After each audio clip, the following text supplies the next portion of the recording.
हमने यहाँ तक पढ़ा दिया था आप लोगों को।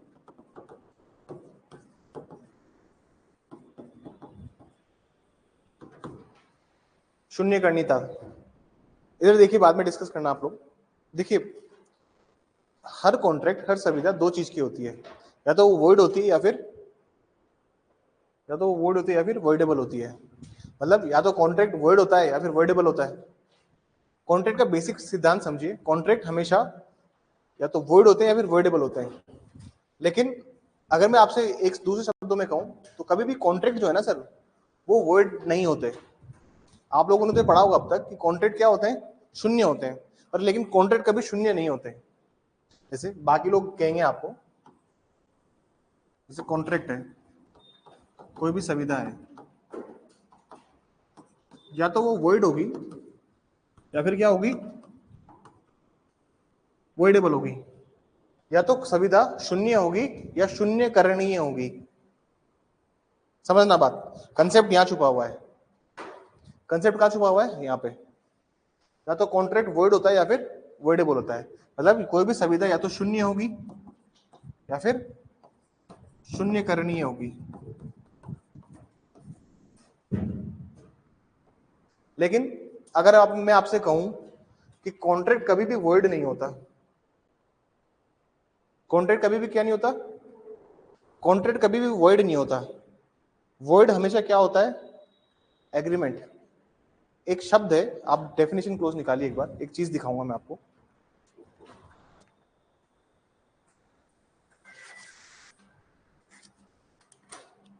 देखिए,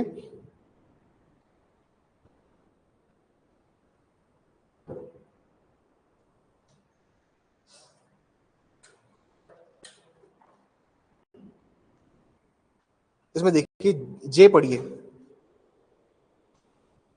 जे पढ़िए। जे क्या कह रहा है, टू जे पढ़िए, टू जे लास्ट में, जो सविता विधित प्रवृत्ति ने नहीं रह जाती तब वो शून्य हो जाती है, जब वो प्रवृत्ति ने नहीं रह जाती। मतलब ये कह रहा है, a contract which ceases to be enforceable by law becomes void. Contract क्या होता है सर, जो कि इन्फोर्सिबल बाय लॉ नहीं रहेगा, जो विधि द्वारा प्रवर्तनीय नहीं रहेगा, तब वो कॉन्ट्रैक्ट क्या बन जाएगा, शून्य हो जाएगा। मतलब वो था तो क्या, वैलिड, लेकिन क्या बन गया, वॉइड। वॉइड हमेशा एग्रीमेंट होते हैं, क्या होते हैं सर, सिर्फ जो जब भी कोई करार होता है, ये करार शून्य होता है। कॉन्ट्रैक्ट कभी भी शून्य नहीं होते। समझने की कोशिश करना, मैं आपको बहुत थोड़ा डिटेल में समझाऊंगा कॉन्ट्रैक्ट। देखिए, मैडम का थोड़ा पढ़ाने का तरीका अलग है और मेरा तरीका अलग है। मैं कभी भी एक सेक्शन पे स्टेक होकर नहीं पढ़ाता, मैं हमेशा 10 चीजें बताता हूँ। आप लोग जितना, और आपकी जो स्मार्टनेस है माइंड की, वो ऐसे ही आएगी। मैम भी आज अभी कॉन्ट्रैक्ट में मैम भी इधर से उधर भगा के पढ़ा रही होगी ना। मैम को भी मैंने ये कहा था कि मैम एक साथ मत पढ़ाना लाइन से, इसको एक सेक्शन वहां का पढ़ाइए, एक सेक्शन यहाँ का पढ़ाइए। हमें बच्चों का ब्रेन डेवलप करना है for the purpose of examination, और तभी हो पाएगा जब आप लोग लगातार पढ़ेंगे। निशान फोन रख दीजिए, there is nothing important in the class. बहुत अर्जेंट था बहुत, तो फिर हमें जज बनना है, यही सोचो, यही सोच के आगे बढ़िए। कॉन्ट्रैक्ट का बहुत बेसिक और फंडामेंटल, जिसको मेरी ये बात समझ में आई नहीं आई। देखिए, कॉन्ट्रैक्ट दो तरीके के होते हैं, वॉइड या वॉइडेबल। लेकिन अगर मैं आपसे कहूं कि कॉन्ट्रैक्ट कोई भी वॉइड नहीं होता, ये टर्म ही गलत है कि वॉइड कॉन्ट्रैक्ट। जो सही शब्द है वो क्या है सर, सिर्फ वॉइड एग्रीमेंट होता है, शून्य करार होते हैं। जो करार है वो शून्य हो जाते हैं। जैसे मान लीजिए, मैं किसी से एग्रीमेंट कर लेता हूं कि सिर्फ मैं, वो लड़की और हम दोनों एक दूसरे से शादी करेंगे, हम लोगों ने एक दूसरे से कॉन्ट्रैक्ट कर लिया है। क्या कॉन्ट्रैक्ट वैलिड है क्या, नहीं। मान लीजिए मैंने कह दिया कि कल अगर बारिश हुई तो मैं तेरे को 1000 रुपए दूंगा, क्या ये कॉन्ट्रैक्ट भी है, क्या ये कॉन्ट्रैक्ट भी है, ये तो एग्रीमेंट ही वॉइड हो गया। वॉइड कॉन्ट्रैक्ट कहां हुआ, ये करार क्या हो गया, शून्य हो गया। तो जितने भी हम बात करते हैं, जितने भी 26 से 30 में आएंगे, वो सब क्या होते हैं, वॉइड एग्रीमेंट होते हैं, सारे के सारे। चाहे उसमें वेजरिंग आए, चाहे उसमें अनसर्टेनिटी आए, लीगल प्रोसीडिंग्स में आए, प्रोफेशनल ट्रेड के साथ आए, शादी के साथ आए, आप कोई भी ऐसा एग्रीमेंट करते तो वो वॉइड होता है। अब सवाल ये है कि ये टर्म आया कहां से कि कॉन्ट्रैक्ट वॉइड हो जाए। तो मान लीजिए ए और बी दो पार्टीज हैं, ए और बी दो पार्टीज हैं, इन दोनों पार्टीज ने, ये भारत का मैप है अपना, ठीक है, दिल्ली में रेखा है, दिल्ली में बैठा है सर ए, और ये चाइना है, इधर चाइना है, चाइना में बैठा है बी। इन दोनों ने एक कॉन्ट्रैक्ट किया, और कॉन्ट्रैक्ट क्या था, जब भी कॉन्ट्रैक्ट की शर्तें पूरी होती है तो वो कॉन्ट्रैक्ट वैलिड होता है। लॉफुल कंसिडरेशन, लॉफुल ऑब्जेक्ट, जो भी आपने सेक्शन 10 में पढ़ा होगा, पढ़ा है, सेक्शन 10 में हमने पढ़ा दिया है, तो उसमें 5 कंडीशन है, पार्टीज मेजर होनी चाहिए, साउंड माइंड होनी चाहिए, है ना, जो भी कंडीशन फुलफिल है, अगर दोनों पार्टीज वो सारी कंडीशन फुलफिल करती हैं तो वो कॉन्ट्रैक्ट क्या होता है, वैलिड होता है।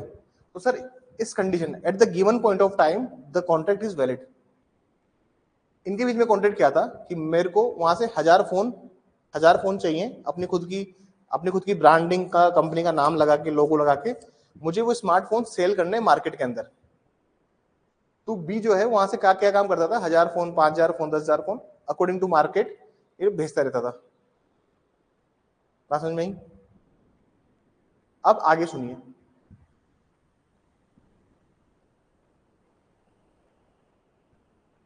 अकॉर्डिंग टू मार्केट वो बेचता रहता था। एक दिन क्या हुआ सर, चाइना और इंडिया के बीच में रिलेशन खराब हो गए। चाइना और इंडिया के बीच में रिलेशन क्या क्या खराब हो गए, रिलेशंस खराब हो गए, और इनके बीच में जो कॉन्ट्रैक्ट हुआ है वो हो गया वॉइड। मतलब अब वो जो हो गया, उसमें जो कंडीशन थी, जो इन्फोर्सेबल बाय लॉ था, जो विधि द्वारा प्रवर्तनीय था, अब वो नहीं रहा। जाके एक बार 2J को पढ़िए, सेक्शन 2J डेफिनेशन देखिए, यही सब आपको समझ में आएगा कि कॉन्ट्रैक्ट क्या था, वैलिड था, संविदा क्या थी, वैलिड थी, कॉन्ट्रैक्ट वैध था, लेकिन लेटर ऑन क्या हो गया sir, later on ceases by law हो गया। समझ में आई बात? मना कर दिया ना गवर्नमेंट ने कि आप चाइना के साथ कोई भी व्यापार नहीं करोगे। बात समझ में आई? तो टेक्निकली क्या होता है कि वॉइड कॉन्ट्रैक्ट जैसा कोई टर्म होता नहीं है, ठीक है, वो इन्फोर्सेबल बाय लॉ नहीं रहता। तो मतलब टेक्निकली बात ये है कि एक कॉन्ट्रैक्ट है जो सही था, लेकिन कुछ ऐसी कंडीशंस पैदा हुई जिससे वो अनइन्फोर्सेबल हो गया, अब उसको इन्फोर्स नहीं करा सकते। अरे गवर्नमेंट ने मना कर दिया कि चाइना के साथ कोई ट्रेड नहीं होगा, तो कैसे ट्रेड करेंगे? बात समझ में आई? डन। सेक्शन 64-65 से हमें स्टार्ट करना है ना।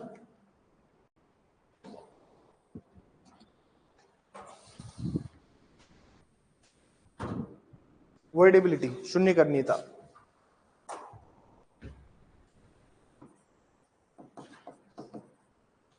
Initially voidable, initially voidable. Diagram बनाइए, डायग्राम बनवा देते मैम ने, डायग्राम बनाइए। Initially voidable, subsequently voidable.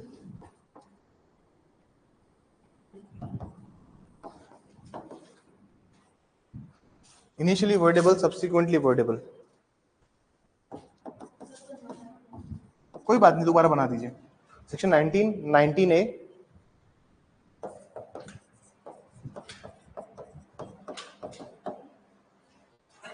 Section 39, 53 and 55।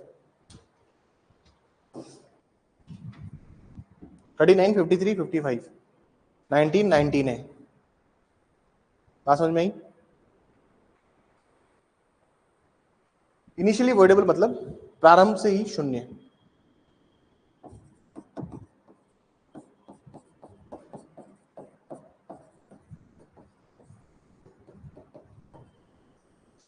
प्रारंभ से ही शून्य करनी है।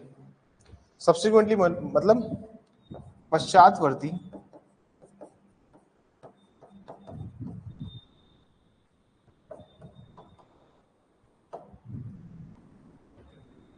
नाइन पढ़ा दे के मैम ने, एंटिसिपेटरी ब्रीच ऑफ कॉन्ट्रैक्ट। ठीक है, तो समझ में आएगा फिर तो तुम्हें, हमें ज्यादा डीप नहीं जाऊंगा इस टॉपिक। मतलब ये क्या है, 19A इसके बारे में बात करते हैं कि जब कभी भी coercion, undue influence, fraud, misrepresentation या मिस्टेक हो, मतलब सेक्शन कहां से सर, 15, 16, 17, 18, 19, 1999, 2020, हम इनकी बात करते हैं। तो जब कभी भी सर वो इनिशियली वॉइडेबल होते हैं, मतलब शुरुआत से ही उनकी कंसेंट को उन्होंने कभी कंसेंट दी नहीं अपनी। जैसे मान लीजिए आप एक कोचिंग में एडमिशन लेने जाते हैं, तो उनसे आपसे पूछा जाता है कि सर कितने एडमिशन हुए आपके अब तक, कितने बच्चे अपने, हमारा क्या रिजल्ट रहा है सर। और ये बहुत स्वाभाविक सी बात है, मेरे पास भी बच्चे आते हैं तो वो पूछते हैं, और इनमें कोई गलत नहीं है, वो पूछेंगे आपसे। तो सर वो आपके आप वो सिर्फ पैसा नहीं दे रहे हैं आपको, अपना भविष्य आपको दे रहे हैं। और ये बहुत गोल्डन टाइम पीरियड है, जस्ट बहुत रिलेवेंट टाइम पीरियड है। लॉ आपका चल रहा है या कंप्लीट हो गया, अब आपको अपना भविष्य बनाना है। तो आप सिर्फ ये चाहते हो कि सर अच्छे से पढ़ा दो, एग्जाम हम निकाल लेंगे, अच्छे से हम लिख देंगे, लेकिन आप बस अच्छे से पढ़ा दीजिए। मान लीजिए मेरे पास कोई बच्चा आता है एडमिशन के लिए और कहता है कि सर आपने कितने बच्चे सेलेक्ट करवा दिए, और मैं मान लीजिए वो बच्चे का मन नहीं था कोचिंग में एडमिशन लेने का, उसका वो बस देखने आया था। और मान लीजिए मैं उसको कह देता हूँ कि यार मैंने अब तक 1000 एडमिशन हो गए हैं कोचिंग से, 1000 जज बना दिए हमने, या 1000 डिफरेंट नौकरियां में लगा दिए, किसी को लॉ ऑफिसर लगा दिया, किसी को वहां लगा दिया, 1000 नौकरी, फोटोज देख लीजिए, वो देख लीजिए। आपने क्या किया है, उसकी जो सोच थी उसको इन्फ्लुएंस किया है, मतलब आपने उसकी जो कंसेंट थी, वो कंसेंट कभी आपको देता नहीं उस चीज के लिए। क्योंकि आप जब एडमिशन बने, मतलब मान लीजिए आपने एडमिशन लिया है मेरे पास आगे पढ़ने के लिए, हमारे बीच में एक कॉन्ट्रैक्ट हुआ है, कुछ बच्चों ने फॉर्म भरे हैं तो उसमें लिखा है कि हाँ हम यहीं पढ़ेंगे, ये लिखा है। कोई टर्म्स एंड कंडीशन थोड़ी ना फुलफिल करवाई है मैंने। क्या मैंने कोई ऐसी टर्म्स एंड कंडीशन ली है आपसे कि अगर 15 महीने में कोर्स खत्म नहीं होगा तो वापस से फीस ली जाएगी? क्या लिखा है ऐसा कहीं पे? नहीं लिखा है। वन टाइम पढ़ाने की जो फीस है वो फीस ले रहे हैं।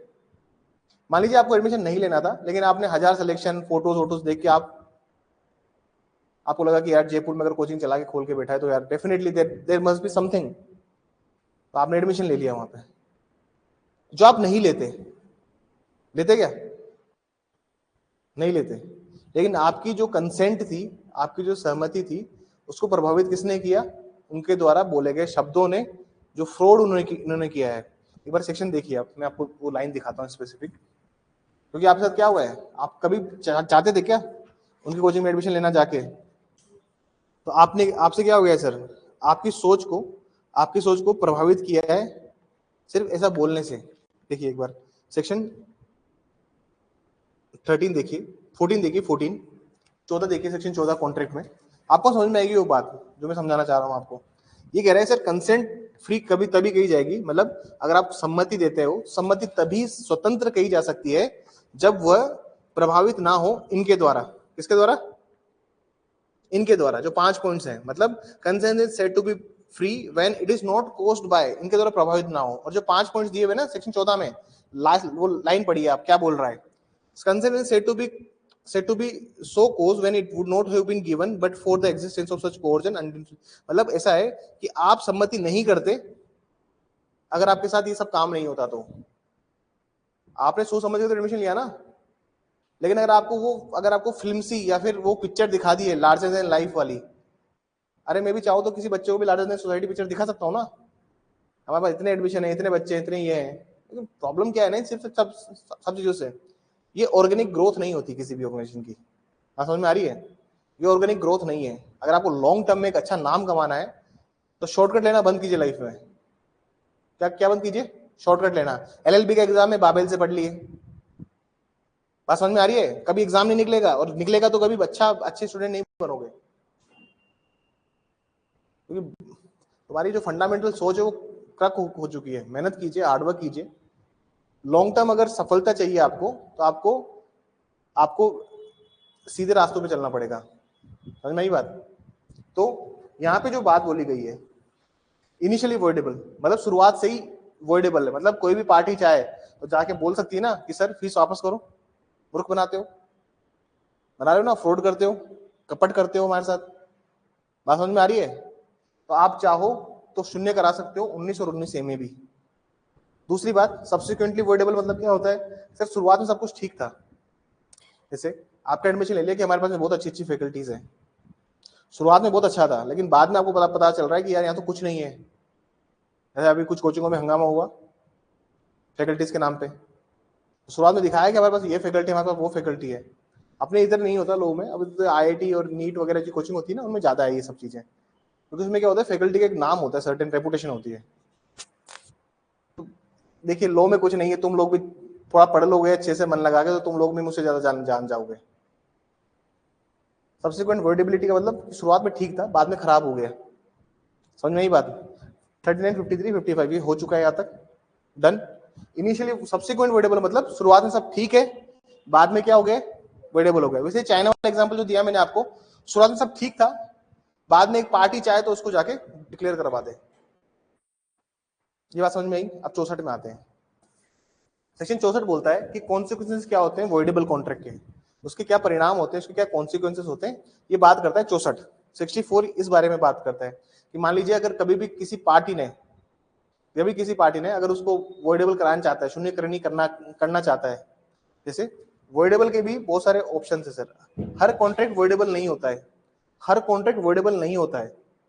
कोर्ट में आपको प्रूव करना पड़ता है कि ये वॉइडेबल क्यों है। वैसे मैंने आपको एग्जांपल दिया, वैसे मान लीजिए एक प्रॉपर्टी आप खरीदना चाहते थे, ठीक है, आप चाहते थे कि हम ऐसी प्रॉपर्टी खरीदे जो कि शांतिपूर्वक हो और घर से दूर हो, मतलब पीस हो, वहां पे शांतिपूर्वक माहौल हो। आपको ये बात पता नहीं थी, आपने ब्रोकर को सबसे पहले जाके क्या क्या बोला कि देख भाई हमें चाहिए शांतिपूर्वक जगह, क्या चाहिए, पीसफुल जगह, शोर शराबा नहीं चाहिए। जो घर था सर, इस घर के जस्ट पीछे, इसके घर के पीछे एक मिस्त्री मार्केट था। क्या था? मिस्त्री मार्केट। जितनी भी गाड़ियां वाड़ियां सही होती थी वो वहां ठीक हुआ करती थी। इधर कबाड़ की दुकानें, मिस्त्री, सब ये लोग काम करते थे। ये बात जो घर का ओनर है, जो ब्रोकर है, जो घर बेच रहा है, उसको तो पता थी, लेकिन आपको नहीं पता थी। समझ में आई बात? आपको ये बात पता नहीं थी। और जब आप देखने आते थे, तो आप आते थे या तो अर्ली मॉर्निंग 6 बजे या 7 बजे, 8 बजे, या आप देखने आते थे रात को 8 बजे। दिन भर आपको टाइम नहीं है। अभी से मेरे को घर देखना है, मैं कब जाऊंगा? सुबह 7 बजे जाऊंगा नहीं, क्योंकि 7 बजे यहाँ जाता हूँ। मैं कब जाऊंगा? रात को जाऊंगा ना 7:30, 8 बजे देखने। उस टाइम तक तो सब शांत हो जाता था। मान लीजिए मेरे को घर पसंद आ गया, मैंने एक बार रात में देख लिया, एक बार सुबह देख लिया, अर्ली मॉर्निंग घर आ गया पसंद। इसको तो पता थी ना ये बात, उसने तो उस फैक्ट को छुपाया है मुझसे। उसकी तो थी ना ड्यूटी टू स्पीक, उसको बोलना चाहिए था ना, उसने नहीं बोला। मेरे पास में हमेशा ऑप्शन है, मैं चाहूँ तो उसको क्या करा सकता हूँ सर, मैं उसको वर्डेबल डिक्लेयर कर सकता हूँ। मैं उसको शून्य करने बोल सकता हूँ कि सर वर्डेबल का मतलब क्या होता है, शून्य करने का मतलब क्या होता है कि दोनों पार्टीज में से एक पार्टी के पास में अधिकार है, वो चाहे तो उस पूरी संविधा को शून्य घोषित कर दे। इम्पैक्ट क्या होता है इस चीज का, इम्पैक्ट क्या होगा इस चीज का, ये हम डिस्कस करेंगे सेक्शन 64 के अंदर कि क्या कॉन्सिक्वेंसेस है रेजिस्ट्रेशन ऑफ वर्डेबल कॉन्ट्रैक्ट के। जब भी आप किसी वर्डेबल कॉन्ट्रैक्ट को, तो हमारे बीच में क्या हुआ था सर, मान लीजिए मेरा नाम है ए और जिसकी ये प्रॉपर्टी, उसका नाम था एक्स। केस फाइल किया मैंने ए वर्सेस एक्स, सुनिएगा, केस फाइल किया मैंने, और मैं क्या जाता हूं यहाँ पे, डिसीजन, मैं क्या चाहता हूँ, संविधा का खंडन करवाना। याद करो एसआरए में था नहीं था, स्पेसिफिक परफॉर्मेंस एक्ट याद करो, स्पेसिफिक रिलीफ एक्ट याद करो आप, वहां पे था नहीं था रजिस्ट्रेशन ऑफ कॉन्ट्रैक्ट, कौन सा सेक्शन था? वो तो डिक्लेरेशन है। कौन सा था सर बताइए, तुम आगे पढ़ो, पीछे भूलने वाले बच्चे हो। कौन सा था निशांत? 24 तो नहीं था। कौन सा था? Registration of contract.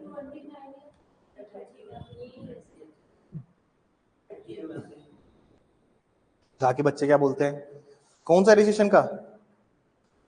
तो पढ़ी हुई चीज है ना, आपकी भी पढ़ी हुई के? हाँ बस ऐसे लिखवाया था।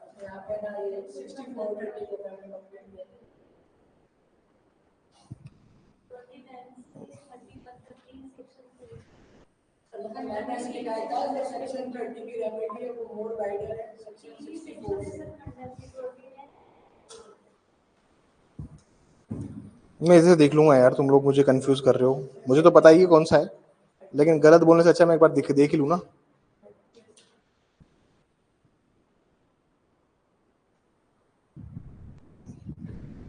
क्या 30 है, 27 है, ये अलग ही ऑनलाइन वाले बच्चे 26।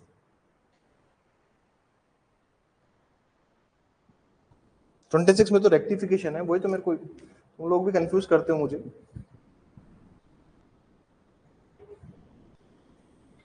26, हाँ स्वाति 26। और मैडम ने 27 क्यों लिखाया था?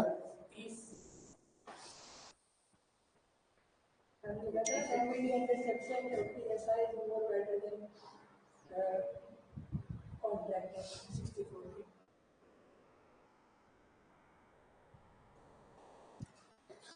छोड़ो अभी, बस अभी नहीं, तुम मेरे को डिसअपॉइंट ही करते हो, सारे बच्चे डिसअपॉइंट करने लगे हुए मुझे।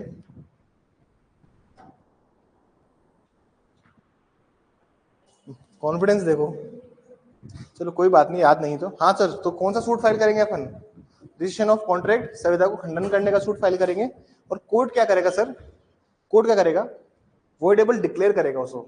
अब मान लीजिए कोर्ट ने वॉइडेबल डिक्लेयर किया किसी कॉन्ट्रैक्ट को, तो आपको क्या क्या मिलेगा? अरे सर, कोर्ट ने मान लिया कि हाँ ये शून्य करनी संविदा थी, झूठ बोला गया, फ्रॉड किया इसके साथ, आपको क्या क्या मिलेगा कोर्ट से, इसकी बात करेगा सेक्शन 64। मान लीजिए कोर्ट ने बोल दिया कि हाँ सर, ए बिल्कुल सही कह रहा है, इसको बेवकूफ बनाया गया एक्स द्वारा, पीछे वो ऑलरेडी कोई संपत्ति थी जहां से डिस्टर्बेंस होता था, न्यूसेंस होता था, इसको फिर भी प्रॉपर्टी बेच दी। इसकी पहली शर्त क्या थी? शांतिपूर्वक होना चाहिए। उसने कोर्ट में प्रूव भी कर दिया इस चीज को। मैसेजेस में लिख देते ना अपन, सर प्लीज कोई पीसफुल जगह देखना, कोई शांतिपूर्वक जगह देखना, यही बोलते हैं ना अपन। आपने बोल दिया उसको कि सर कोई शांतिपूर्वक जगह देखना, पीस होना चाहिए सर, मेंटली पीस चाहिए, बर्डन नहीं चाहिए, हेडेक।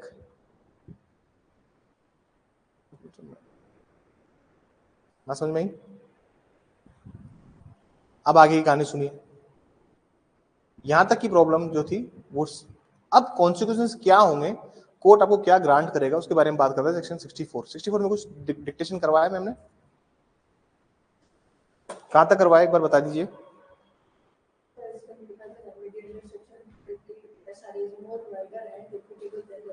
ठीक है, मतलब 64 हो चुका है, 64 लिखवा चुकी है मैम ना।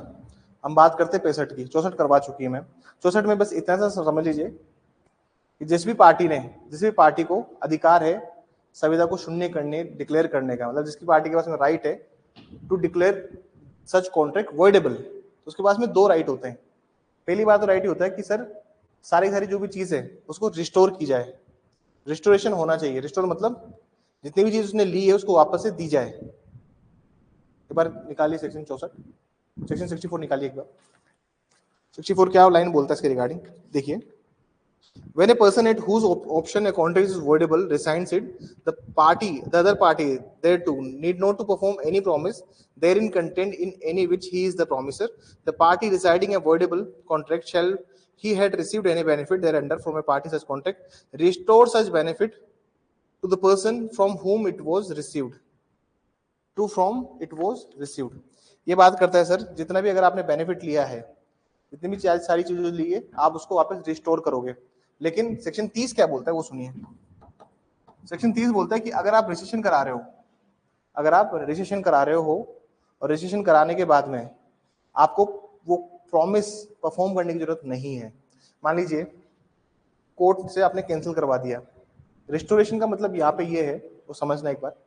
मान लीजिए ए ने इसको प्रॉपर्टी, मतलब ऐसा था कि ए को मकान चाहिए था, ए ने इसको 10 लाख रुपए में इनका मकान का सौदा तय हुआ था। जब ये वॉइडेबल करवाएगा तो 10 लाख के 10 लाख वापस से इसको मिल जाएंगे।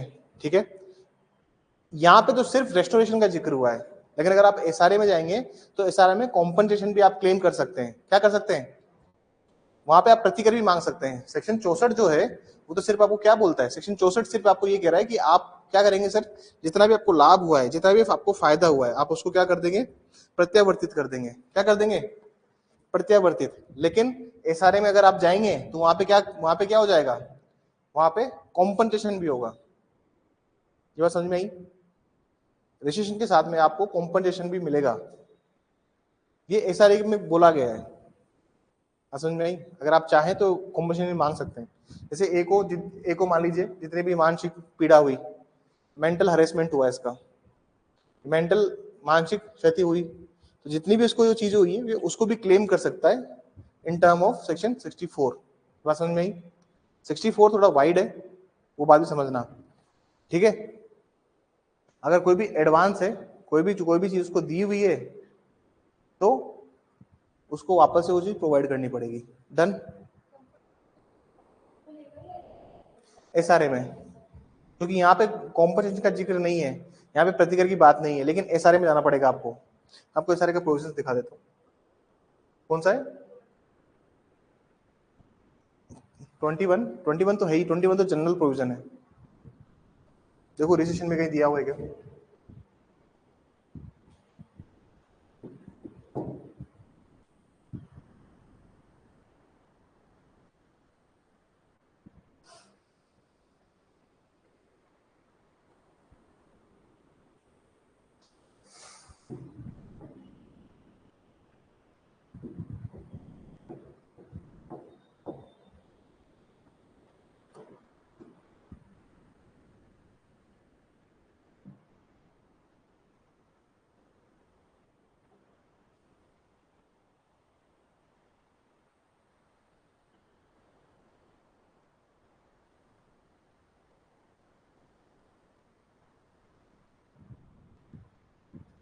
ट्वेंटी वन पढ़ लेते हैं पहले।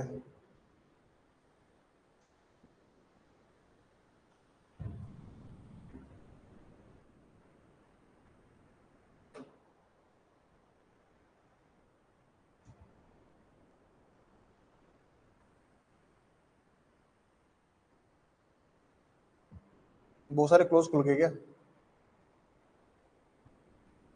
मुझे बेचारा खोल नहीं रहा है।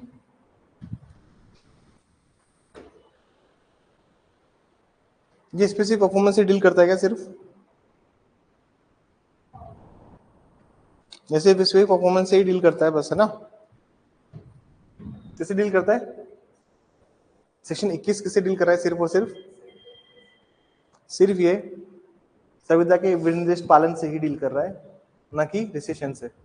इसके लिए हमें कहाँ जाना पड़ेगा? रिसेशन के प्रोविजंस में जाना पड़ेगा। चलिए,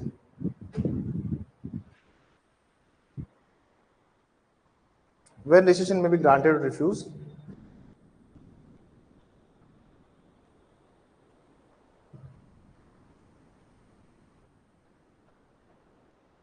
लिखा हुआ है सेक्शन 30 में। सेक्शन 30 में लिखा हुआ है कॉम्पनसेशन लिखा हुआ है, तो 64 जब भी आएगा उसके बाद क्या लिखना है हमें? सेक्शन 30 भी लिखना है एसआरए का, क्योंकि वहां पे सिर्फ और सिर्फ क्या है? 64 में रेस्टोरेशन है, लेकिन कॉम्पनसेशन कहाँ पे है? एसआरए के 30 में। ये समझ में आई बात? और मैम ने यही बताया होगा आप लोगों को कि ये वाइड है, और ये भी इसकी थ्योरी भी लिखवा दी मैम ने। ठीक है, 65 करवाना है और 65 लिखवाना है, ठीक है।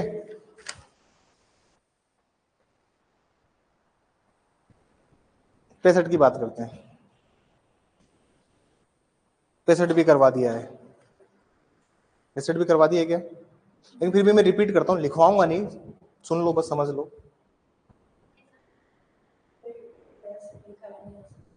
65 लिखवाया नहीं है, बैरेक्ट भी नहीं लिखवाया। बैरेक्ट तो लिख, अच्छा मतलब 65 बाकी है ना लिखवाना, ये तो मेरे करवा दिया। चलो ठीक है, कोई बात नहीं, करवाया भी नहीं करवाया, मैं तो पढ़ाऊंगा ही आपको, कोई बात नहीं। मेरा भी तो फ्लो बनना चाहिए ना, मुझे भी तो कॉन्ट्रैक्ट पढ़ाए हुए सालों हो गए। कॉन्ट्रैक्ट मैंने कब पढ़ाया था? मैंने तो कॉन्ट्रैक्ट पढ़ाया था 2019 में पढ़ाया था मैंने कॉन्ट्रैक्ट। अब सोच लो जी 19 को कितना टाइम हो गया है, 5 साल हो गए कॉन्ट्रैक्ट को पढ़ाए। लेकिन ऐसा ऐसी बात नहीं कि कॉन्ट्रैक्ट जैसे बेसिक सब्जेक्ट भी, ऐसे तो बहुत फालतू सब्जेक्ट है ये, लेकिन ये बहुत इंपॉर्टेंट सब्जेक्ट है समझने के पॉइंट ऑफ व्यू से।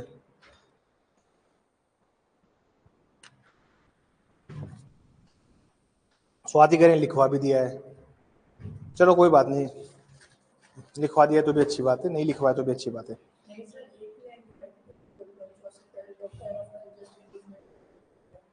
चलो ठीक है, समझिए क्या होता है पैसे। मान लीजिए एक कॉन्ट्रैक्ट हुआ है जो शुरुआत से ही क्या था? वॉइड था। अभी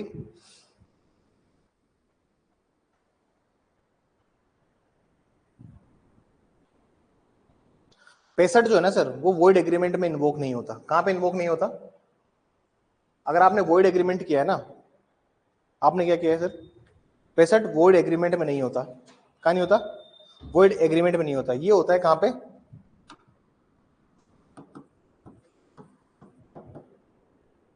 सेक्शन 56 32 पढ़िए एक बार, और सेक्शन 56 पैरा 2 पढ़िए एक बार। 32 क्या होता है? वहां पे लिखा हुआ है agreement discovered to be void. एक शब्द लिखा हुआ है बैलेट के अंदर, एग्रीमेंट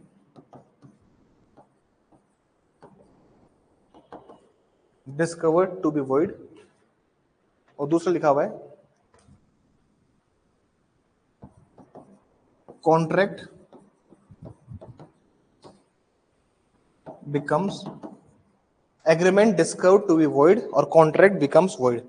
मतलब समझेंगे इनका, और बहुत आसान सी भाषा में समझाऊंगा, बहुत ज्यादा टिपिकल और दिक्कत वाले सेक्शंस नहीं है और प्रोविजंस नहीं है, समझने की कोशिश कीजिएगा। यहाँ पे दो चीज लिखी हुई है, when an agreement is discovered to be void, जहां किसी करार के शून्य होने का, करार के शून्य होने का पता चले, करार के शून्य होने का पता चले, और दूसरा लिखा हुआ है यहाँ पे, दूसरा क्या लिखा हुआ है, या कोई संविदा शून्य हो जाए,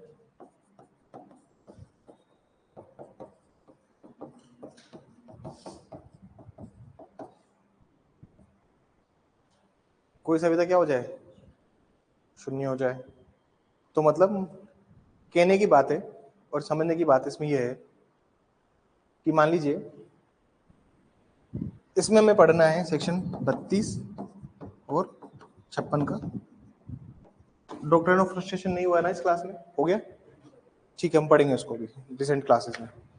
क्या होता है ये और समझना, इसको बोलते हैं सर कंटीजेंट कॉन्ट्रैक्ट। क्या बोलते हैं, कंटीजेंट कॉन्ट्रैक्ट।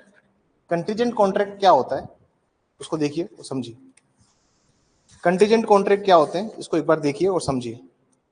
जहां पे भी ये समाश्रित संविदा होती है, समाश्रित संविदा होती क्या है, कंटीजेंट कॉन्ट्रैक्ट होता क्या है।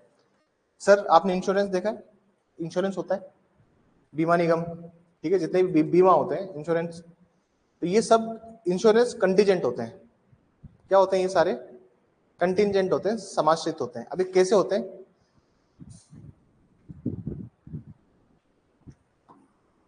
मान लीजिए एक आदमी है ए, इसने मेडिकल इंश्योरेंस लिया हुआ है। क्या लिया हुआ है, मेडिकल इंश्योरेंस लिया हुआ है।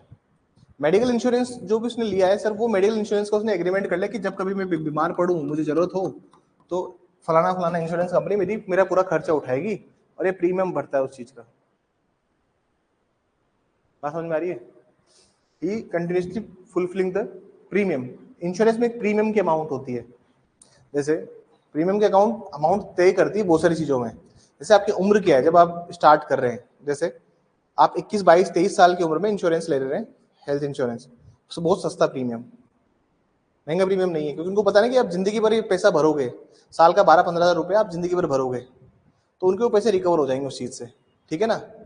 लेकिन मान लीजिए आपने 32 में जाके इंश्योरेंस लिया है, आपसे पूछा गया कि सर, आपसे पूछा गया कि सर आप ये बताइए हमें, आप दारू पीते हैं, बोले ओकेशनली, स्मोकिंग ओकेशनली, तो आपका प्रीमियम का जो अमाउंट है ना सर, ये बढ़ जाएगा। बात समझ में आई, साल के 50,000 भी लग सकते हैं प्रीमियम में। झूठ तो बोल नहीं सकते, तुमने झूठ बोला ना, और तुम मान लीजिए तुमने झूठ बोला 32 में और तुम 54 तक या 55 तक पैसा भरते रहे, और जब जब तुम्हें हो गया कोई बीमारी गंभीर, तो तुम गए लेके हमारा इंश्योरेंस की कॉपी है, इतने सालों से मैं 15-20 सालों से पैसा भर रहा हूँ, लो, डॉक्टर की रिपोर्ट देखते हो कह देंगे कि इनको जो ये हुआ है ना, ड्यू टू स्मोकिंग या किडनी फेलियर, दारू पी के हुआ है, जो भी हुआ है 2 मिनट पकड़े में आ जाएगा, और तुम्हें कोई क्लेम भी नहीं मिलेगा, ठीक है ना। क्योंकि कॉन्ट्रैक्ट ऑफ इंश्योरेंस जो होते हैं ये होते हैं उब्रीमा फिडे। उब्रीमा फिडे मतलब होता है अटमोस्ट गुड फेथ। आप जितने ज्यादा गुड फेथ रखोगे, आप जितना ज्यादा सच्चाई बताओगे, उतनी आपकी हेल्प होगी। तुम्हारा 4 पैसा तुमने कम दिया है, लेकिन जो तुमने 20-25 साल तक का जो पैसा लगाया ना, आप देखना बहुत सारे इंश्योरेंस कहते हैं इंश्योरेंस क्लेम ही नहीं मिल रहा है हमें, तो मेडिकल, फिर आप केस फाइल कर रहे हो। अरे भाई केस फाइल करने से कुछ नहीं होगा, तुमने फॉर्म में से क्यों लिखा था। तुम अगर महीने में एक बार भी अपने ओकेशनल किसी दोस्तों के साथ जाते हो, तो भी आप उस चीज को उसमें मेंशन कीजिए। हाँ, झूठ नहीं बोलना है तुमको। तुमको लगेगा 2-5-10 हज़ार का चक्कर में झूठ बोल दोगे, लेकिन हाँ जिस दिन फंसोगे ना बेटा, उस दिन एक भी रुपया नहीं मिलेगा इंश्योरेंस कंपनी से, याद रख लेना इस चीज को। समझ में आई बात नहीं। अब सर होता क्या है, 32 में आपने सर ऐसे ऐसे करके एक एग्रीमेंट कर लिया, आपने कहा कि जब बीमार पड़ जाओगा तो इंश्योरेंस फलाना फलाना इंश्योरेंस कंपनी मेरे को संभाल लेगी। अब ये कॉन्ट्रैक्ट जो आपने बनाया, ये जब तक इन्फोर्स नहीं होगा, जब तक ये परिवर्तन, इन्फोर्स का मतलब होता है लागू होना, जब तक ये लागू नहीं होगा कॉन्ट्रैक्ट, जब तक आप बीमार नहीं पड़ेंगे या आपको एक्सीडेंट नहीं होगा। बात समझ में आ रही है? कब तक नहीं हो गए चालू? जब तक आप बीमार नहीं पड़ते, तभी पता चलेगा आपको, तभी पता चलेगा आपको। मान लीजिए 32 देखिए एक बार, 32 को पढ़िए, 32 की लैंग्वेज क्या बोलती है। 32 आइए एक बार, 32 पढ़ा दिया मैम ने, ठीक है कोई बात नहीं, पढ़ेंगे इसको, बहुत शिद्दत से पढ़ेंगे, आराम से पढ़ेंगे। 32 क्या बोलता है? Enforcement of contracts contingent on in event happening, ऐसी संविधाओं का प्रवर्तन जो किसी घटना के घटित होने पर समाश्रित हो। घटना घटित हुई ना, बीमार पड़े तभी तो कॉन्ट्रैक्ट लागू होगा। इन्फोर्स कब होगा कॉन्ट्रैक्ट? जब आप बीमार पड़े। तो 32 क्या बोलता है? 32 ये बोलता है कि जब घटना होगी तब पता चलेगा कि हाँ भाई साहब अब जरूरत है। समझ में आई बात? एक आजकल ना एक कोविड में एक नई चीज हुई है, एक एग्रीमेंट होता है, जैसे आप मान लीजिए किसी ने दुकान लीज पे ली है, किसी ने कोई शॉप लीज पे ली है, सुनिएगा, किसी ने कोई शॉप,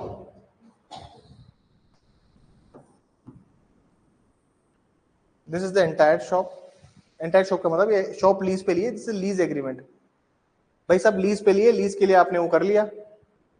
आजकल एक क्लोज डालने लगा है, क्लोज मतलब होता है एक पॉइंट, एक पॉइंट डाल देते हैं, इसको बोलते हैं फोर्स मेजोर क्लोज। क्या बोलते हैं?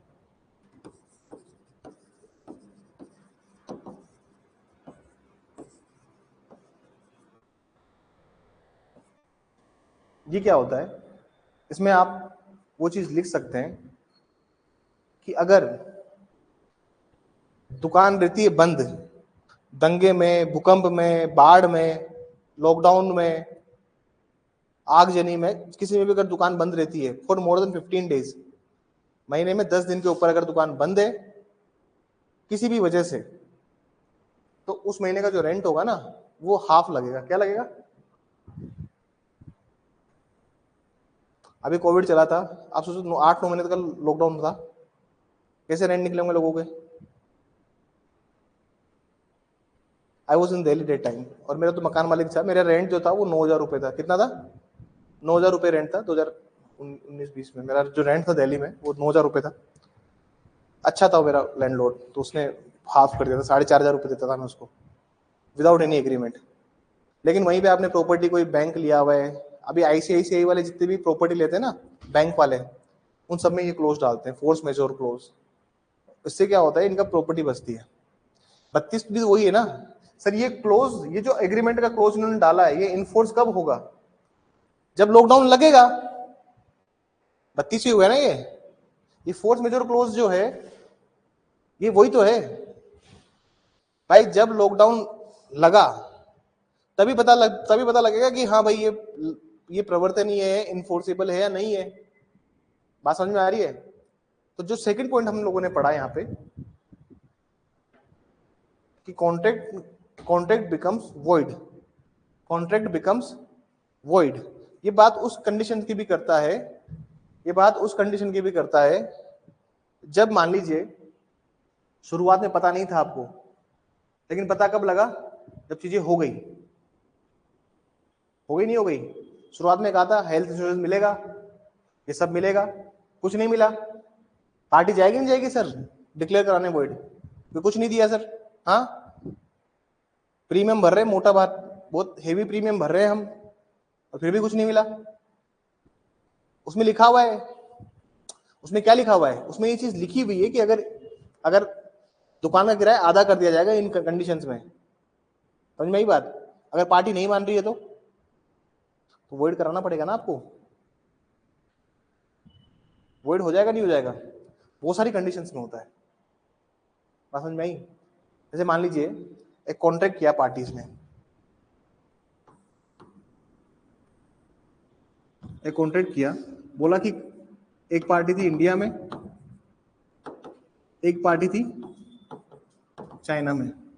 एक पार्टी ने बोला, एक पार्टी बोलती है कि हम एक ऐसा एग्रीमेंट डाल देते हैं कि कल को अगर इंडिया चाइना का ट्रेड भी रुक जाए इंडिया चाइना का ट्रेड अगर रुक जाता है किसी भी कंडीशन में, बाई सो व्हाटसोएवर कंडीशन से अगर ट्रेड अगर रुक जाता है भविष्य के लिए, तो हम हमारे इसको ऑलरेडी वॉइड डिक्लेयर कर देंगे, ये वॉइड शून्य घोषित कर देंगे इसको। बात समझ में आई? ये तो तभी पता लगेगा जब 32 की कंडीशन होगी, या फिर फ्रस्ट्रेशन ऑफ कॉन्ट्रैक्ट। अब 32 का जो 56 का दूसरा पैराग्राफ पढ़िए एक बार, 56 में जाइए, एक बार 56 में जाइए प्लीज, 56 में जाइए।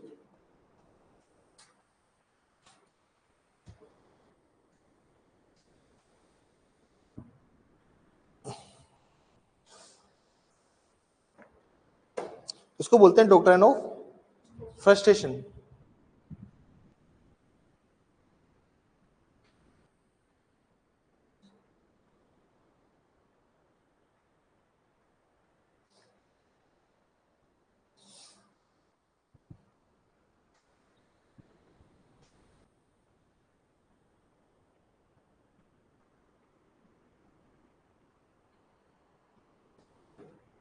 बहुत सारे नाम बोले गए हैं इसको, निराशा का सिद्धांत, क्या बोलते हैं इसको लोग, निराशा का सिद्धांत, डॉक्ट्रिन ऑफ फ्रस्ट्रेशन। अब डॉक्ट्रिन ऑफ फ्रस्ट्रेशन समझिए वो क्या चीज होती है। 56(2) की मैं बात करता हूँ, वो क्या चीज होती है। सर ऐसी बात है कि अगर ट्रेड रोक दिया, आज इंडिया चाइना में बीच में कोई भी ट्रेड नहीं हो रहा है, तो पार्टी फ्रस्ट्रेट हो गई। पार्टी चाहती है, ए भी चाहता है और बी भी चाहता है कि कॉन्ट्रैक्ट हो, लेकिन कॉन्ट्रैक्ट नहीं हो पा रहा है due to change in circumstances, परिस्थितियों में जो भी बदलाव आए उस वजह से नहीं हो पा रहा है। तो जो सेकंड पॉइंट लिखा हुआ है 65 के अंदर, 65 में आइए, 65 निकालिए प्लीज। 65 में जो पॉइंट लिखा हुआ है, 65 का जो पॉइंट है जिसको हम लोग डिस्कस कर रहे थे, लिखा हुआ है ना यहाँ पे, कॉन्ट्रैक्ट बिकम्स वॉइड, लिखा हुआ है कॉन्ट्रैक्ट बिकम्स वॉइड, संविदा शून्य हो जाए।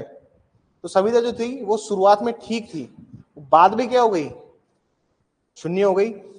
लेटर ऑन क्या हो गई, वो वॉइड हो गई। मतलब जब कॉन्ट्रैक्ट बना था उस टाइम तक सब कुछ ठीक था, दिक्कत कहाँ आई, बाद में। तो उसके लिए भी आप कहाँ जाओगे, 65 में जाओगे। ये बात समझ में आई? आप कहाँ जाएंगे उसके लिए भी, 65 में जाएंगे। इसके ऊपर मैं लिखाऊंगा, इलस्ट्रेशन देखिए एक बार। सर इलस्ट्रेशन को पढ़ने का एक बहुत बेसिक और सरल तरीका है, जीवन में कभी कोई इलस्ट्रेशन में दिक्कत नहीं आएगी। एक चीज अगर सीख लोगे तो वो सीखना क्या है, डायग्राम बनाना। क्या सीखोगे, डायग्राम बनाना। अभी आप सारे इलस्ट्रेशन एक बार में, एक ही बार में समझोगे। फोकस करना और कंसंट्रेट करना, डायग्राम बनाइए। हमेशा कहता हूं मैं हर बच्चे से कि जहां पे भी थोड़ा फैक्ट्स वगैरह दिए होते हैं ना, तो डायग्राम बनाइए, रफली डायग्राम बना दीजिए, आपको सब समझ में आ जाएगा कि क्या बोलना चाह रहे हैं। जैसे देखो, तबियत का ध्यान रखिए, अभी बहुत ज्यादा वायरल चल रहा है, बहुत ज्यादा वायरल चल रहा है, थोड़ा तबियत का ध्यान रखिएगा सब लोग, ठीक है ना। मेडिसिन लीजिए और घर में मत बैठिए, घर में बैठोगे ना तो और 2 दिन जाएंगे, बाहर निकलोगे ना और थोड़ा चलोगे, स्वेटिंग होगी और ठीक होगी तबियत। बुखार आने में बच्चा गलती यही करता है कि वो क्या करता है, आपको अगर मेडिसिन लेनी है ना तो रात में सोते टाइम लीजिए और दूध पीजिए गर्म, देखता हूँ कैसे बुखार नहीं जाता आपका। समझ में आ रही बात? दिन भर जो बच्चा दिन भर आराम कर रहा है ना, भाई मेडिसिन खा लेंगे, खाना खा लेंगे, सो जाएंगे, वो 2 दिन और, क्योंकि पड़े पड़े क्या चलाएगा घर पे, फोन। और आंखों को जब जोर पड़ेगा तो आंखें आंखें लाल हो जाएगी। समझ में आ रही है? तबियत जब भी खराब होगी, रात में अपना एक मेडिसिन खा के सोइए, दूध पी के सोइए, सुबह उठिए और दिन भर भागिए। अगर आप लेट गए, सो गए, तो खत्म है फिर। और बुखार 2 दिन में, जो 1 दिन में ठीक हो जाता है वो 2-3 दिन लेगा। इलस्ट्रेशन देखिए इसके 65 के, और इलस्ट्रेशन कैसे सोल्व करना है सिविल केसेस में, इसको हम समझेंगे। जैसे पहला इलस्ट्रेशन, ए पेज बी 1000 रुपीज, मतलब ए क्या करता है सर, ए बी को 1000 रुपए देता है। आप हिंदी में पढ़िए, ख को ये वचन देने के प्रतिफलस्वरूप क की पुत्री ग से विवाह कर लेगा, क को 1000 रुपए देता है। अगर तुम इंग्लिश हिंदी में पढ़ोगे ना तो उसमें तो कुछ उल्टा ही घुमा के लिखा हुआ है, ठीक है ना, टेढ़ा लिखा हुआ है, लेकिन मैं सिंपल लैंग्वेज में समझा देता हूँ। सर ए क्या करता है, 1000 रुपए देता है, और क्यों देता है वो भी पढ़िए। वो इसलिए देता है, किस चीज का कंसिडरेशन देता है, कि भाई वो इसे बोलता है कि मैं भाई तो ऐसा करना, सी से शादी कर लेना। जो बेटी किसकी है, ए की बेटी। ये ऐसा बोलता है कि प्लीज तू किसी और से शादी मत करना, मेरी एक बेटी है सी, मेरी बेटी है सी, मतलब बेटी किसकी, ए की बेटी है सी, आप सिर्फ इसी से शादी करोगे, और 1000 रुपए दे देता है, ठीक है। फिर क्या होता है सर आगे, ये जो सी होती है, जो इसकी जो कौन है इसकी बेटी, बंटी हो गया था तो बेटी, ठीक है ना, इसकी बेटी से शादी करने के लिए 1000 रुपए देता है, भाई 1000 रुपए पकड़, शादी कहीं और मत करना, मेरी बेटी उससे शादी करना। 1872 में जब एक्ट बना था तो 1000 रुपए बहुत होते थे, तुम्हें मत कहना 1000 रुपए में लड़का खरीद लिया। रजिस्ट्रेशन अगर तुम लगाओ ना कि सारी महंगाई लगाओ तुम, तो अगर ये 1000 रुपए कौन कितने होते हैं पता है तुम्हें, इन्फ्लेशन वगैरह सब तुम काउंट करो, 1000 रुपए उस टाइम के 1000 रुपए, 1872 के 1000 रुपए आज लगभग आप मान लीजिए 2-4 करोड़ से कम नहीं होगा, 1-2 करोड़ तो होगा ही होगा डेफिनेटली, बात बता दो इन्फ्लेशन को काउंट में करो तो करोड़ तुम कहीं नहीं गए। बात समझ में आ रही है? लेकिन क्या होता है सर लेटर ऑन क्या होता है सर, लेटर ऑन इसकी डेथ हो जाती है। लेटर ऑन क्या हो गया, इसकी डेथ हो गई। अब ये कहां चला गया केस, सेक्शन 56 पैरा 2 में, निराशा का सिद्धांत, डॉक्ट्रिन ऑफ फ्रस्ट्रेशन। पार्टी चाहती है करना, अरे बी ने थोड़ी मना किया है कि मैं शादी नहीं करूंगा, या ए ने थोड़ी मना किया है कि मैं अपनी बेटी की शादी नहीं कराऊंगा, मना किया है क्या किसी ने भी? लेकिन जब सब्जेक्ट मैटर ही खत्म हो गया, सब्जेक्ट मैटर मतलब विषय वस्तु, जिसके लिए सब कुछ प्रोग्राम सेटल किया था घर वालों ने, जब वही अब लाइफ में नहीं रही, तो फिर कैसे होगी वो चीज? बात समझ में आई? डायग्राम बनाइए एक ही बार समझ में आ जाएगा। तो इसका केस कहाँ फाइल करना है सर? अब वो जो एग्रीमेंट था, जो एग्रीमेंट किया था, जो करार था, वो क्या हो गया है? अरे वो एग्रीमेंट क्या हो गया है सर? शून्य हो गया है ना। Agreement discovered to be void, करार के शून्य होने का पता चल गया, करार के शून्य होने का पता। तो जो करार था वो हो गया शून्य, और शून्य होते ही केस कहां लग जाएगा इसका?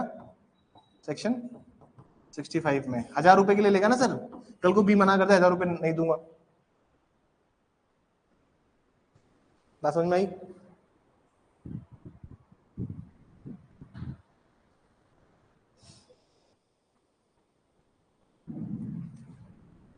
इलिस्ट्रेशन समझ में आते हैं कि कैसे सोल्व करना है उनको। आप कभी भी कोई प्रॉब्लम आती है ना सवाल में, प्रैक्टिकल प्रॉब्लम आती है, हमेशा एक डायग्राम बनाइए। अभी आरजेएस में कितने सारे प्रैक्टिकल सवाल आए थे, ए ने बी को मारा, बी ने सी को मारा, तो आपको समझ में सवाल, आप चाहते हो कि कम समय में हम पूरा सवाल सोल्व कर लें, तो हमेशा डायग्राम बनाइए। Diagram is the best solution कि आपको एक बार में समझ में आ जाएगा कि कौन क्या कर रहा है। दूसरा समझिए, दूसरा समझिए,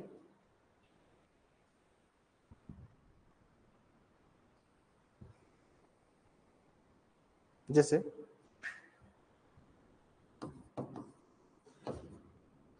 ये क्या करता है सर, एक कॉन्ट्रैक्ट करता है, उसको बोलता है कि 250 माउंड मतलब होता है मण, इतने राइस चाहिए, इतने मन राइस चाहिए, चावल चाहिए, किस तारीख के पहले, 1 मई के पहले इतने राइस चाहिए। भाई 250 माउंड मतलब 250 टन या मन, जितने भी उसमें लिखा हुआ है, क्या लिखा हुआ है, मन लिखा हुआ है, टन लिखा हुआ है, मन। अब इतने मन राइस चाहिए, कितने, कौन तारीख के पहले, 1 तारीख के पहले। इन दोनों के बीच पार्टी में कॉन्ट्रैक्ट होता है। लेकिन भाई साहब नियत तारीख तक, जो डेट दी गई थी 1 मई, वहां तक क्या करता है सर, ये सिर्फ 130 मन ही, 130 माउंट ही डिलीवर कर पाता है। ऑल्दो मानता हूं मैं कि जो कॉन्ट्रैक्ट था वो वॉइड हो चुका है, क्योंकि वो नहीं कर पाया ना इतने टाइम में। सर वो नहीं कर पाया क्या? कर तो पाया नहीं, लेकिन सर बात ये है कि जो उसने 130 डिलीवर किए हैं, इनके पैसे तो देने पड़ेंगे ना, इनके पैसे तो देगा ना सर। ये थोड़ी ना कि कल को मना कर देगा कि नहीं इसके पैसे भी नहीं दूंगा। भाई जितना उसने डिलीवर किया 130 मन 1 मई के पहले, उसके पैसे तो देगा। आगे चलिए, third point, a singer contracts with B manager of a theatre. अब सर ये सिंगर के ना बहुत सारी जगह हैं, सिंगर आपको मिलेगी 56 में, 39 में, 53 में, 55 में, 75 में, सिंगर बहुत सारी जगह है। और सिंगर को आप जब भी देखेंगे तो सिंगर से घबराना नहीं है, सिंगर को समझना है कि सिंगर कहना क्या चाह रही है, और समझना तभी आएगा जब आप डायग्राम बनाएंगे। जैसे एक कौन है सर, एक सिंगर है, तो बना रहे हो ना डायग्राम, एक सिंगर है, अभी सिंगर क्या करती है, मैनेजर से बात करती है। मैनेजर होता है बी, इसका मैनेजर होता है बी, और इनका कहता है सर कि 2 नाइट पर वीक के हिसाब से कितने महीने के लिए, 2 महीने के लिए। अगर देखा जाए तो कितने दिन के लिए गा रही है सर ये गाना, 16 दिन के लिए। कितने दिन के लिए गाना गा रही है, ऑलमोस्ट 16 दिन के लिए गाना गा रही है सर ये। और इसको हर एक दिन के लिए, हर एक दिन के लिए कितने रुपए पे हो रहे हैं, ठीक है। अब मान लीजिए 6ठे दिन नहीं आई, 6 डे से इसने आना बंद कर दिया, इसने आना क्या कर दिया, 6ठे दिन से आना बंद कर दिया। तो बी ने क्या किया दिया सर, संविदा का खंडन कर दिया। संविदा क्या कर दिया, खत्म कर दिया संविदा को, कॉन्ट्रैक्ट हो गया वॉइडेबल। ये जो इलस्ट्रेशन है ना 65 के, ये सिर्फ 65 के ही नहीं है, 64 के भी इलस्ट्रेशन है, आप देखेंगे। इसको बोलते हैं एंटिसिपेटरी ब्रीच ऑफ कॉन्ट्रैक्ट। क्या बोल रहा है इसको, क्योंकि 39 में क्या लिखा हुआ है कि अगर उसको लगता है, मान लीजिए मैनेजर को लगता है कि यार ये तो आ नहीं रही है, अरे मैनेजर को लग गया ना कि ये तो साहब आती नहीं है, ये तो सर आ नहीं रही गाना गाने, लेकिन मेरा जो वो है, मेरा जो जहाँ पे मेरे को उसको गाना गवाना है, सर उसका तो नुकसान हो रहा है ना, तो मैं इसका कॉन्ट्रैक्ट कैंसिल करके किसी और को हायर करूं, ये तो नहीं आ रही। तो 6ठे दिन आई नहीं, 7वें दिन नहीं आई, 8वें दिन नहीं आई, मैंने वेट किया कि नहीं आ रही है, नहीं आ रही है, कोई बात नहीं। मैंने क्या क्या वेट किया, नहीं आ रही है कोई बात नहीं, मैनेजर साहब ने इसका कॉन्ट्रैक्ट कर दिया कैंसिल, और मेरे सामने एक डी को बुला लिया कि अब आप गाना गाएंगे। उसको बुला लिया, मान लीजिए डी को बुला लिया, तो साहब जो 5 दिन, जो उसने 5 दिन गाना गाया है, उसका पैसा तो देना पड़ेगा ना। बात समझ में आई, पैसा कहाँ देंगे आप उसका, ये 64-65 के अंतर्गत देंगे, ठीक है। जितना पैसा देना है वो तो यहाँ पे देंगे। एक और बात सुनिए, बी को जो नुकसान हुआ है, बी को क्या हुआ है, नुकसान हुआ है उसका गाना ना गाने की वजह से, उसके लिए कहाँ जाओगे आप, उसके लिए जाओगे आप 75 में। कहाँ जाओगे, सेक्शन 75। एक बार सेक्शन 75 का इलस्ट्रेशन देखिए जाके। तो मैनेजर साहब को जो, अरे मैनेजर साहब को जो मिल रहा है ना पैसा, वो कहां से मिल रहा है, 75 से।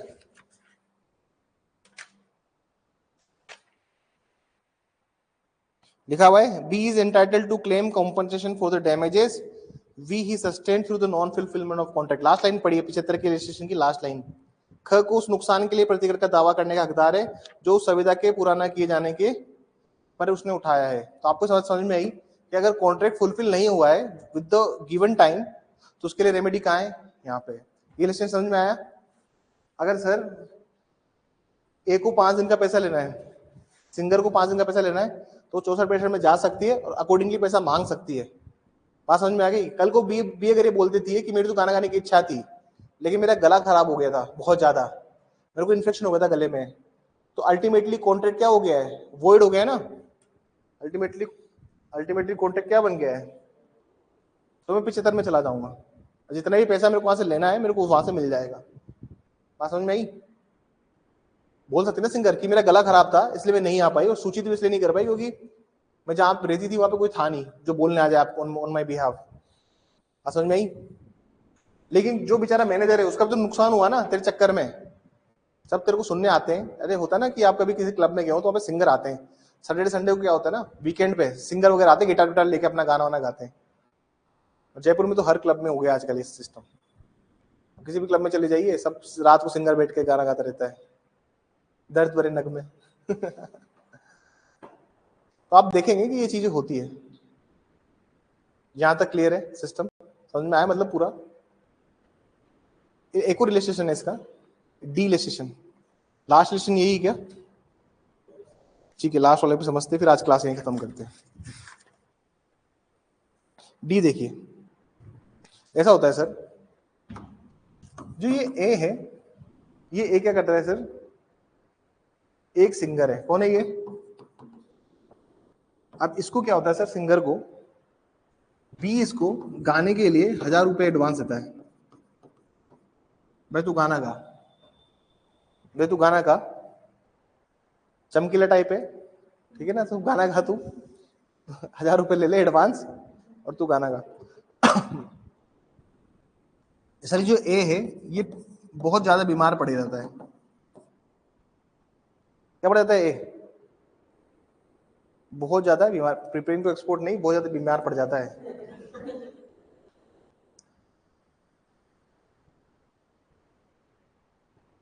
अरे बहुत सारे पेजेस हो गए ना, बेसिकली हम लोग यहाँ से भी भेज सकते हैं आपको सारा। जो स्कैनर आता है ना, इसको तुम स्कैन करोगे तो बोर्ड में जितने भी स्लाइड्स खुली हुई सब तुम्हारे को आ जाएगी। तुम इसको स्कैन करोगे ना, अगर जितनी भी स्लाइड्स खुली हुई है वो सारी स्लाइड्स तुमको सीधा तुम्हारे मोबाइल में आ जाएगी पीडीएफ में। ये भी एक फंक्शन है, लेकिन ये हमें नहीं करना। इसमें खुश है, लिखा हुआ है ना इसमें, तुम स्कैन करोगे तो जितने भी स्लाइड खुली हुई 10, 12, 15 सब आपको इधर मिल जाएगी। सर ये बहुत ज्यादा बीमार हो गया है अब, ठीक है। और इस कंडीशन में क्या होता है सर, इस कंडीशन में क्या होता है, A is not bound to make compensation. इसमें लिखा हुआ है ना सर, प्रतिकर देने के लिए आबद्ध नहीं है, जो ख को होते यदि क गा सकती, किंतु उसे अग्रिम दिए गए 1000 रुपए लौटाने होंगे। तो क्या करना पड़ेगा सर, जो 1000 रुपए ना वो देने पड़ेंगे। मतलब ऐसा है, ऐसी सिद्धांत समझिए, जब भी पार्टीज, जब कभी भी पार्टीज वो प्रोग्राम करना चाहती है, उस चीज को परफॉर्म करना चाहती है, लेकिन नहीं कर पा रही है ड्यू टू सम इम्पॉसिबिलिटी, किसी भी इम्पॉसिबिलिटी के चक्कर में उस चीज को कर नहीं पा रही है, ठीक है। उस केस में क्या होगा सर, हमेशा मोस्ट ऑफ द केसेस में आप देखेंगे सिर्फ वहां पे रेस्टोरेशन होता है, जितने पैसे दिए उतने वापस ले लो, क्योंकि पार्टीज खुद भी नहीं कर पा रही उस चीज को। बात समझ में आई? क्योंकि ये केस कहां चला जाता है सर, ये केस फॉलो हो जाता है वॉइडेबिलिटी के अंदर। बताया ना आपको सब्सिक्वेंट वॉइडेबिलिटी, अभी सब शुरुआत के क्लास में नहीं बताया था कि मैंने आपको, सब्सिक्वेंट वॉइडेबिलिटी। एंटिसिपेटरी ब्रीच हो गया ना इधर, ठीक है। That's all for today. चलिए कल मैं लिखवाऊंगा इस चीज, पूरी चीज को।